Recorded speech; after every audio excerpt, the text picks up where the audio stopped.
Hi hello ನಮಸ್ತೆ ನನ್ನ ಪ್ರೀತಿಯ ಕನ್ನಡಿಗರಿಗೆ. ಇವತ್ತು ಬೆಳಗ್ಗೆ ಎದ್ದ ತಕ್ಷಣವೇ ಹೊರಗಡೆ ಬಂದು ಕಸ ಗುಡಿಸ್ತಾ ಇದ್ದೆ. ನಮ್ಮ ನಾಯಿನ ಇಲ್ಲೇ ಕಟ್ಟೋದು, ಎಲ್ಲ ಕಸ ಎಲ್ಲ ಅಳ್ಬಿಟ್ಟಿತ್ತು. ಹೊರಗಡೆ ಬಂದು ಕಸ ಗುಡಿಸಿ ಹೊರಗಡೆ ಅಂಗಳ ಕಸ ಎಲ್ಲ ಗುಡಿಸ್ತಾ ಇದ್ದೆ. ಮನೇಲಿ ಒಬ್ಬಳೇ ಅಲ್ವಾ ಇರೋದು. ಅಮ್ಮ ಊರಿಗೆ ಹೋಗಿತ್ತು. ನಿನ್ನೆ ವ್ಲಾಗಲ್ಲಿ ನೋಡಿರ್ತೀರ, ಅಮ್ಮ ಊರಿಗೆ ಹೋಗಿತ್ತು.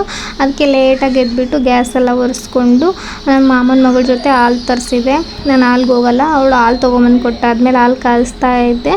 ತರಕಾರಿ ಅವ್ರು ಬಂದರು. ಮನೇಲಿ ಯಾರು ಇಲ್ಲದ ಕಾರಣ ತರಕಾರಿ ಸ್ವಲ್ಪ ತೊಗೋಬೇಕಾಗಿತ್ತು. ಅದಕ್ಕೆ ಕ್ಯಾರೆಟು ಬೀನ್ಸು ತೊಗೊಂಡೆ. ಒಬ್ಬಳೇ ಇದ್ನಲ್ಲ, ಏನಾದರೂ ಪಲಾವ್ ಏನಾದರೂ ಮಾಡ್ಕೊಳ್ಳೋಣ ಅಂತ ತರಕಾರಿ ತೊಗೊಂಡಾದ್ಮೇಲೆ ಫ್ರೆಶ್ಶಾಗಿ ಟೀ ಮಾಡಿಕೊಂಡು ಕುಡಿದೆ. ಆಮೇಲೆ ನಮ್ಮ ಪುಟ್ಟ ರಾಜ್ಕುಮಾರನಿಗೆ ಹಾಲು ಬಿಸ್ಕೆಟು ತಿನ್ನಿಸ್ತಾ ಇದ್ದೆ. ಒಂದು ಹತ್ರ ಕುತ್ಕೊಳ್ಳೋದಿಲ್ಲ, ಅವನಿಗೆ ಹಿಡ್ಕೊಂಡು ತಿನ್ನಿಸ್ಬೇಕು. ಅವನು ತಿಂದಾದ್ಮೇಲೆ ಏನಾದರೂ ಟಿಫನ್ ಮಾಡೋಣ ಅಂತ ಅಂದ್ಕೊಂಡು ವೈಟ್ ಪಲಾವ್ ಮಾಡೋಣ ಅಂತ ಹೇಳಿ ಮಾಡ್ತಾಯಿದ್ದೀನಿ. ಅಮ್ಮ ಇದ್ರೇ ಮನೇಲಿ ಕಳೆ. ಅಮ್ಮ ಇಲ್ಲ ಅಂದರೆ ಎಷ್ಟು ಬೇಜಾರಾಗುತ್ತೆ ಅಂತ ನನಗೆ ಅವ್ರು ಊರಿಗೆ ಹೋದ್ಮೇಲೆ ಗೊತ್ತಾಗಿದ್ದು. ಅದಕ್ಕೆ ಒಬ್ಬಳೇ ಇರೋ ಕಾರಣ ಒಂದೇ ಗ್ಲಾಸು ವೈಟ್ ಪಲಾವ್ ಮಾಡ್ಕೊಂಬಿಡೋಣ ಸಿಂಪಲ್ಲಾಗಿ ಅಂತ ಹೇಳಿ ಮಾಡ್ತಾಯಿದ್ದೆ.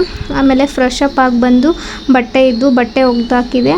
ಆಮೇಲೆ ಮೀಶೋಯಿಂದ ನಾನು ಬೇಬಿ ಪ್ರಾಡಕ್ಟ್ಸ್ ಆರ್ಡ್ರ್ ಮಾಡಿದ್ದೆ. ನಮ್ಮ ಪುಟ್ಟ ರಾಜಕುಮಾರನಿಗೆ ಬೇಬಿ ಶಾಂಪು ಮತ್ತು ಬೇಬಿ ಕ್ರೀಮು ಪೌಡ್ರು ಖಾಲಿಯಾಗಿತ್ತು. ಅದಕ್ಕೆ ಆರ್ಡ್ರ್ ಮಾಡಿದ್ದೆ. ಮೀಶೋಯಿಂದ ಇವು ಬಂದಿದ್ವು. ಅವನು ತೊಗೊಂಡು ನಮ್ಮ ಕುಶಾಲ್ ಆಲ್ರೆಡಿ ಎದ್ದು ಆಟ ಆಡ್ತಾ ಇದ್ದ. ತಲೆ ನೋಯ್ತಾ ಇತ್ತು. ಇಷ್ಟು ನನ್ನ ಮಿನಿ ವ್ಲಾಗ್ ಆಗಿರುತ್ತೆ. Thank you for